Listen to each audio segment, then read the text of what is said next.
How to change ID in OneXBet account. I'm gonna guide you through the process on how to do it. Let's get started. First of all, on your phone, launch the OneXBet app. After you are in the app, make sure that you are logged in with your account. Once you are logged in, you will see this kind of app interface.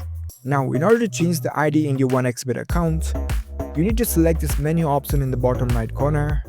Next up, select the profile icon in the top left corner. Now that you're in your personal profile settings page, tap on this Enter Details option at the top. Now over here in this ID document section, from here you can change your ID document. You need to select the document type that you want to upload, whether it be driving license, national ID card, citizen's passport. Select your preferred document. And right below that, provide the further details of your document. Provide the document number, date of issue, and who is it issued by.